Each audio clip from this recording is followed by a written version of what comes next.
Okay, so question 5 का part A हमारा हो चुका है। पार्ट बी पे आते हैं। पार्ट बी क्या कहता है? The corrected algorithm need to be change. ठीक है, मतलब हमने इसको एल्गोरिथम को चेंज करना है so that any number of mark may be entered and the algorithm runs until the user tell to stop. Basically हमने एक ऐसी प्रोग्राम में एडिटिंग करनी है कि हम कोई ऐसा नंबर इनपुट करवाएं, कोई हमें ऐसा चीज़ इनपुट करवानी है जो कि एंटर हो तो हमारा प्रोग्राम बंद हो जाए जब यूज़र चाहे। मींस कोई ऐसी स्टेटमेंट दो कि यूज़र वो एंटर करे और प्रोग्राम हमारा बंद हो जाए। ठीक है, मतलब यूज़र टेल टू स्टॉप ना। Right the new pseudocode statement, एक नई लाइन लिखनी है दैट वुड बी नीडेड, जो कि ज़रूरत होगी। ठीक है, to achieve this end state where in the algorithm they would be place. मतलब हमें स्टेटमेंट भी लिखनी है और हमें इसकी लोकेशन भी बतानी है कि कहाँ पे ये हमारी लाइन यूज़ होगी। ठीक है, अब हमें बेसिकली समझ आ गया कि हमें एक ऐसी चीज़ इनपुट करवानी है जिससे हमारा कोड चाहे तो यूज़र बंद भी कर सकता चलने से पहले। तो हम एक काम करते हैं, हम लिखते हैं, एक लाइन लिखेंगे जो कि होगा, पहले तो हम उसको डिस्प्ले करवाएंगे ना, तो हम प्रॉम्प्ट क्या देंगे? Output enter. अच्छा मुझे बताओ कि हम ऐसा क्या नंबर लिखें जो यूज़र इनपुट करे तो कोड बंद हो जाए। कोई नंबर, ऊपर नंबर क्या चल रहा है? ऊपर तो मार्क्स चल रहा है ना। ठीक है, कोई हम नेगेटिव नंबर ले लें या ज़ीरो ले लें।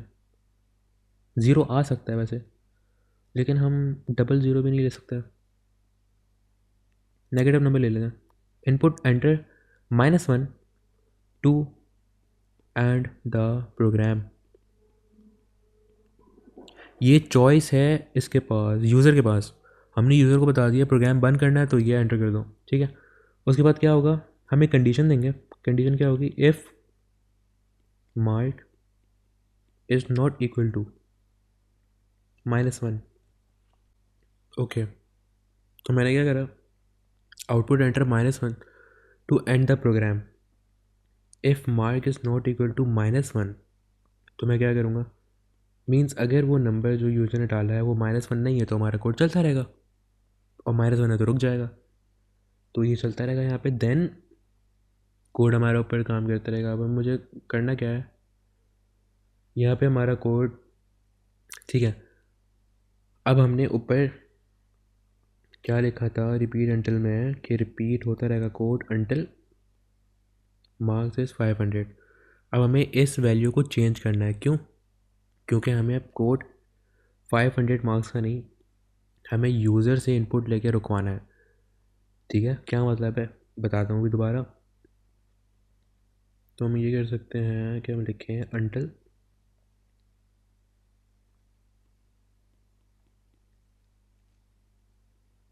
Mark is equal to -1। देखो, ये मैं पूरा कोड नहीं लिख रहा हूँ यहाँ पे, मैं सिर्फ लाइन स्टेटमेंट लिख रहा हूँ जो कि मुझे आगे अपने प्रोग्राम में ऐड करनी है। सिर्फ मुझे पूरा कोड दोबारा यहाँ लिखना नहीं है। ठीक है, इसका मतलब क्या है कि ये मेरी प्रॉम्प्ट है जो कि मैंने अब यूज़र को बताना है। देखो, यहाँ पे कहीं प्रॉम्प्ट नहीं दी हुई। ठीक है, ये मेरी प्रॉम्प्ट है जो कि यूज़र को बताएगी भाई कि अगर तुम -1 एंटर करोगे तो कोड रुक सकता है। उसको कोड को पूरा रिपीट एंटर, मतलब क्या होता है, रिपीट करते रहो करते रहो करते रहो जब तक की वैल्यू ना आए। तो मल्टीपल आइट्रेशन देने से बेहतर है हम एक वैल्यू असाइन कर दें, यूज़र वो डाले, कोड हमारा बंद हो जाए। Output enter -1 to enter program, ये प्रॉम्प्ट समझ आया। उसके बाद एक स्टेटमेंट लगाई हमने, एक कंडीशन लगाई, if mark is not equal to -1। अच्छा, आप लोग सोच रहे हो कि यार उल्टा करे क्यों लिखा? If mark is equal to -1 then stop. Repeat enter चल रहा है ना, ये जो इफ़ वाला चल रहा है ये मैंने इसके लिए लगाया, अभी बताता हूँ। ठीक है, ये कंडीशन बस समझो। If mark is not equal to -1 तो क्या हो? ऑब्वियसली बात है, हमारा कोड रन होता रहे, और -1 हो जाए तो रुक जाए। तो हमें यहाँ पे एंड में जो लूप लगा हुआ था वो रिपीट एंटल का लगा हुआ था ना, मेन लूप हमारे रिपीट एंटल का है। तो इस लाइन को हमने रिप्लेस कर दिया इससे। अब आपको लोकेशन से सही समझ आएगा। रुचो मैं आपको लोकेशन बताता हूँ कि कौन सी लाइन कहाँ पे फिट होगी, ठीक है। ये जो प्रॉम्प्ट है ये कहाँ होगा, इधर देखते हैं। डिक्लेरेशन हो गई, इसके बाद कोड शुरू होगा, रिपीट का लूप लग गया, ठीक है। लाइन 5 हो गया। अब मैं क्या करूँ, अब यहाँ पे मेरी कंडीशन लग रही 7 पे और 6 पे मेरा क्या हो रहा है, इनपुट लिया जा रहा है।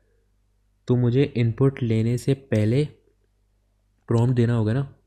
हम जैसे बाकी शुरू कोड में लिखते हैं ना, output enter number then input number, तो ये क्या होगा, बिफोर 6 एंड आफ्टर 5, ठीक है। एंड इसको आप लिख लो आफ्टर 5, रिपीट का लूप लगाने के बाद प्रॉम्प्ट दे दो उसको। ये इफ़ वाली लाइन कब लगेगी कि इफ़ मार्क, ये तब लगेगी जब हमारा इनपुट हो जाएगा, तो उसके बाद हम चेक करेंगे, ठीक है। इनपुट हमारा हो चुका है किस पे, लाइन 6 पे, ठीक है। ये लगेगा लाइन 6 के बाद, आफ्टर लाइन 6, ठीक है। लाइन 6 के बाद लग जाएगी ये लाइन, यहाँ पे आ जाएगी, और 7 से पहले, बिफोर 7, ठीक है। ये समझ आया, देन लग गया। अब ये लाइन कहाँ लगेगी, अंटिल वाली, ये लगेगी हमारी यहाँ पे, जो मार्क एंट्री वाली चीज़ थी ना, 21, ठीक है। ये लगेगी, sorry sorry sorry sorry sorry, my bad my bad, ये लगेगी 22 पे। तुम यहाँ इसको लिख देंगे, ये लगेगी लाइन 22, ठीक है। तो हमारा कोड प्रॉपर चेंज हो गया। इसका हमें कितने नंबर मिले, 4 नंबर, सिर्फ ये 4 लाइनें लिखने के हमें 4 नंबर मिले हैं, ठीक है। सो बेसिकली सूडो कोड आप एक बार समझ लोगे तो एज सच हमें कोई मसला नहीं आएगा। बहुत इजी भी है, बहुत टेक्निकल भी है। जैसे आपको जितने ज़्यादा पार्टिसिपेट्स करोगे उतना ज़्यादा आपको समझ आता जाएगा, ठीक है। डिक्लेरेशन हमारे दोबारा कर लेते हैं। डिक्लेरेशन हो गई, रिपीट अंटर लग गया, सही है। या -1 अगर डालेगा तो वो नहीं होगा। अभी देखो रिपीट क्या करूँ, आउटपुट ये हो गया, if mark is not equal to, sorry output हमने करवा दिया, ठीक है। अब हमने क्या लिखा है, इनपुट मार्क, मार्क इनपुट हो गया। उसके बाद हम चेक करेंगे if mark is not equal to -1, then क्या करो, ये लाइन यहाँ पे आ जाएगी, देन हायर ये हो जाएगा, देन ये हो जाएगा, देन जो भी हमारा चल रहा है ये लिखने के बाद भी हमारा कोड चलता रहेगा प्रॉपर। कोड हमारा पूरा काम करके ऊपर आ सर रहा है। उसके बाद जब ये मार्क एंट्री पे +1 हो गया, अब हमें नेक्स्ट काउंट चलाना है। तो हम नेक्स्ट काउंट पे नहीं जाएंगे, हम अंटिल पे चले जाएंगे। अंटिल -1, -1 है नहीं है भाई, दोबारा चलो दोबारा चलो दोबारा चलो। ये जो होता है ना लूप, आप सबको पता है ये कौन सा लूप होता है, ये पोस्ट कंडीशनल लूप होता है। ये होता है पोस्ट कंडीशनल, जो कंडीशन बाद में चेक करता है। लूप चलाओ बाद में देखेंगे, ये वो होता है। इफ़ जो होता है वो बेसिकली कंडीशन पे ही रन करता है, इफ़ देन एल्स खत्म। सो ये था हमारा क्वेश्चन 5। मैं क्वेश्चन 2 कब से बोले जा रहा हूँ, क्वेश्चन 5।